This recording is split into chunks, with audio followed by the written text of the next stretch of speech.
Good morning, children. Sairam. Welcome to your history class. Children, today we will start with the sixth part and the last part of this chapter, Applied History. Okay, so today we will complete the lesson. Okay. Children, in your last class, we had learned about the world natural and cultural heritage sites. Yes, so now let us learn about how to manage it. So now we'll be learning about the cultural and natural heritage management. Okay, we have to see to it that our cultural and natural heritage sites, they are being conserved and preserved for the future generations. Okay, so cultural and natural heritage management is one of the most important aspects of applied history. It is very important aspect of applied history to see to it that the cultural and the natural heritage sites are being managed, they are being taken care of. Okay, so the work of conservation and preservation of the cultural heritage, it falls under the jurisdiction of Archaeological Survey of India and India's state departments of archaeology. Children, in the second lesson, you all have learned about the Archaeological Survey of India. Okay, Alexander Cunningham, he was the first Director General of Archaeological Survey of India. So, children, Archaeological Survey of India and India's state departments of archaeology, okay, they see to it about the work of conservation and preservation of cultural heritage. Okay, apart from that, INTACT, that is Indian National Trust for Art and Cultural Heritage. What is this, children? Indian National Trust for Art and Cultural Heritage. Even this organization is actively working in the conservation and preservation of our heritage sites. Okay, just have a look at the logo of INTACT. Okay, now children, the work of conservation and preservation of cultural and natural heritage requires participation of experts from various fields. Now children, in your first lesson, you all have learned about the great experts. Okay, now for example, some are good at archaeology, some might be good at study of coins, that is numismatics. Okay, so we require experts from different fields. Okay, those who have knowledge about history. Okay, they need to be aware of cultural, social, and political histories of the heritage sites. Now, children, if we want to conserve our heritage site, these experts, they should have the knowledge of cultural, social, and political histories of the heritage site. Okay. The principles of applied history are useful in creating awareness among them. So it is very necessary that we create awareness among everyone, that is even the experts, local people, that we have to preserve and conserve our heritage. Okay.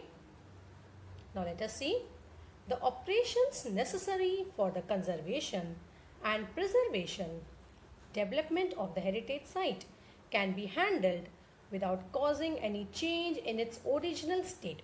Now children, suppose if there's any damage to the site, okay, then we just cannot repair it at according to our own whims and fancies. We have to see to it that the original state does not change. Okay, we have to repair it, we have to maintain it, but then we cannot change the original structure or original state of the site. So we have to be very careful when we do any repairs or any maintenance. So the operations which are necessary for the conservation, preservation, and development of heritage site can be handled without causing any damage in its original state. So as I told you, the original state cannot be harmed. Okay, it has to be done very carefully so that the beauty remains the same, because it becomes a tourist spot. Many people come and have a look at that places and we generate income from that. Okay, and employment opportunities are generated for the local people. Okay, so we have to see to it that we don't alter the original state of the heritage site. The local structure and psychology of the local people, challenges faced by them in the present situations, and their expectations can be surveyed in detail. Now, children, we can take the local people, those who are residing in that particular area, even they can help. But then we have to see to it that if we are doing any changes in the site, the psychology of the local people has to be surveyed in detail. Okay, you cannot do anything as you want. That is, even the experts, okay, they cannot do anything what they want. They have to see to it the psychology of the people, that is, those who are living nearby. What are the problems they are facing, and what are their expectations? Okay, so that all has to be surveyed in detail. Due precautions can be taken to avoid hurting sentiments of the local people while completing the projects of conservation, preservation, and development of a heritage site. Now, here, children, for example, if we are there are so many forts, okay, which are built by Chhatrapati Shivaji Maharaj. So, if any repairs or if any repairs are to be done, so we have to see to it that we don't change the original state. So, because the people, they have lot of respect for Chhatrapati Shivaji Maharaj.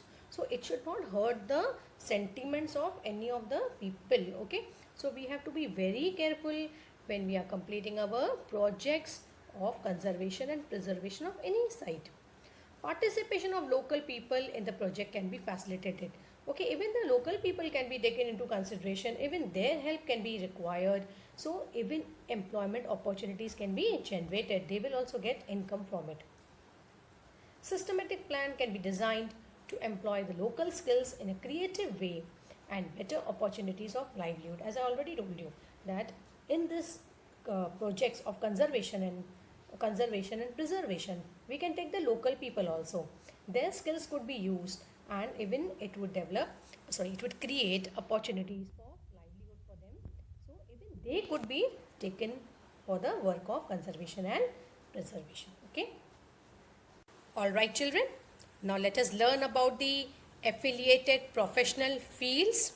Now, children, knowledge of history can be very helpful in decision making with regard to the respective legal provisions and public policies in the following fields, like museums and archives, preservation and conservation of historical site, tourism and hospitality, entertainment and mass media. So children, museums, you all know there are so many antique things which are kept, or artifacts, they are kept in the museums. Archives, where all the old documents or any letters, they are being preserved. And now we have learned about the preservation and conservation of historical sites, children, and what care has to be taken when you preserve these sites. Tourism and hospitality. Tourism, children, you all know, when you preserve all these sites, okay, people will come and visit that place. It will become a tourist spot. Okay, and hospitality means when these tourists come, we have to see about their accommodation, then their food, and all these things we have to take care of, right? So all facilities to be provided to the tourist. And entertainment and mass media. Children, history is very helpful in entertainment and mass media. You will be learning this in the next class. Okay, now let us learn about this, children. Very important. Children, in the examination you can get such questions as passage. Okay, passage will be given, this extract can be given, how you have in English. Similarly in history also, children, an extract is given, and then you have to, there are some questions based on it and you have to answer. So this has come in the board exam also. So just pay attention. The earliest museum, 6th century BCE in the world, was discovered during the excavations at the city of Ur in Mesopotamia. The excavations were conducted by Sir Leonard Woolley, 1922-1934. This museum was built by the Princess of Mesopotamia. Her name was Enigaldi. She herself was the curator of the museum. Curator means she was a custodian. She used to take care of the museum. A noteworthy feature of that museum is the clay tablets inscribed with the descriptions of exhibited artifacts. So children, this is one clay tablet, they have given an example, and there are some inscriptions on that, okay, with the descriptions of exhibited artifacts. Now children, here this museum, okay, the earliest museum in the world was discovered during the excavation at Ur, which of Mesopotamia, and the excavation was conducted by Sir Leopold Woolley, And the museum was built by Princess of Mesopotamia. Her name was Enigaldi, and she was the custodian of the museum. She used to take care of the museum. And what is the noteworthy feature of that museum? The clay tablets, okay? And they are inscribed with the descriptions of exhibited artifacts, okay? So this can come in the examination as a passage question, okay? Okay, now let us learn about the Indian Museum at Kolkata. Now children, the Indian Museum at Kolkata was founded by the Asiatic Society in 1814 CE, and Nathaniel Wallich, he was a Danish botanist and he was the curator of the museum. He was a founder as well as a curator. Curator means, as I told you, they are the custodian. They used to take care of the museum. And this photograph of the museum is seen here, dated 1905. Now children, this museum has three main departments: arts, archaeology and anthropology. Now anthropology is what, children? Anthropology means study of human origins, okay? And other affiliated departments are conservation, publication, photography, exhibition, presentation, model making, training, library, security. So children, see here in this museum we require people, right? They will be working, they'll be taking care, okay? There are so many fields here, right? Conservation and publication, photography, model making, training, library. So for all these we require people. So it generates employment, right? So history has a practical value. Don't feel that history, there are no job opportunities. It is not like that, children. Applied history, it teaches us that application of the subject. That is, here also employment opportunities are generated. So in the museum we require people, right? So research are being undertaken in history, okay? Many people are interested in research. So there are so many departments in this museum. So from this only you understand the practical value of the subject. So this is in picture of Indian Museum at Kolkata, and it was founded by Asiatic Society, and Nathaniel Wallich, he was the curator and the founder of this museum.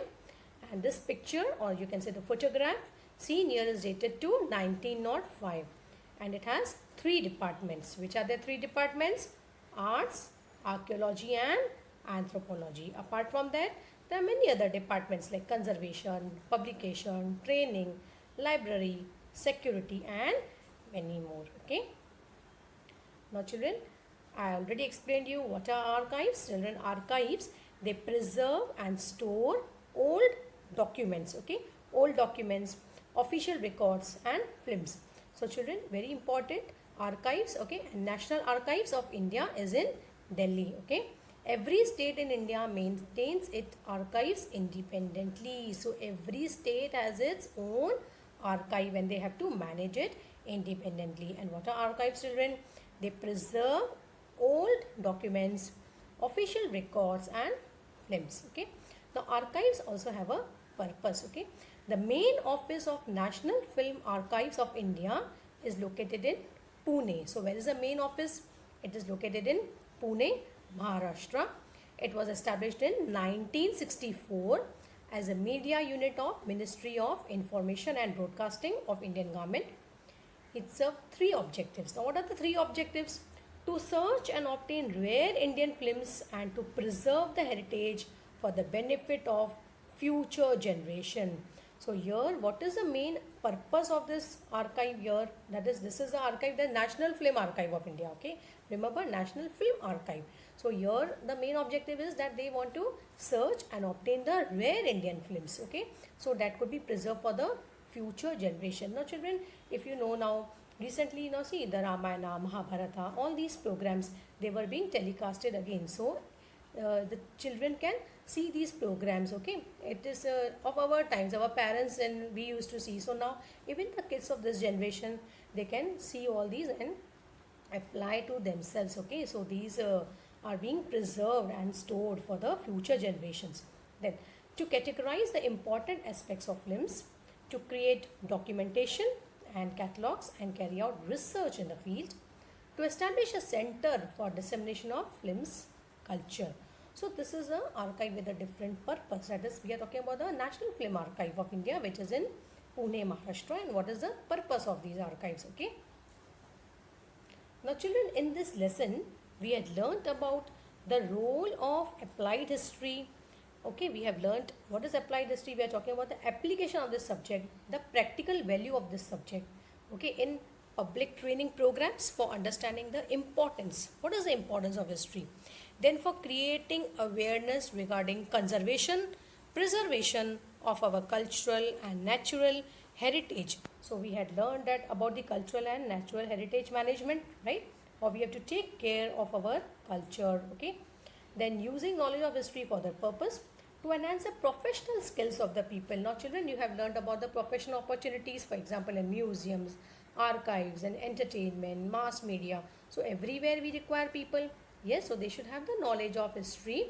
So to enhance the professional skills and to develop industrial commercial field, to carry out preparatory work and plan for effective implementation. We have to plan, okay? We have to prepare and then we have to plan for the implementation. So knowledge of history is very, very important. And in this lesson, we have learned about the application of this subject. What is the practical value of this subject? How it generates employment opportunities. Okay, so by taking care of our heritage, we have learned about the heritage management. Yes, we have learned about the UNESCO. Okay, so many organizations, they are working for the conservation and preservation of heritage sites so that it is useful for our future generation and also it generates employment opportunities, children. So children, in this lesson we had learned what is applied history and research in various fields, that is philosophy, science, technology, management, industry and commerce, arts, humanities, then applied history and our present management and of cultural and natural heritage and affiliated professional fields. So we have covered all this, children, in lesson number 3 of applied history in 6 parts, children. Revise it, write the answers in points. Okay, history you have to write all your answers in points, children. I hope you have understood the lesson. Okay, children. Thank you very much, children. We'll meet in the next class. Till then, take care and have a good day.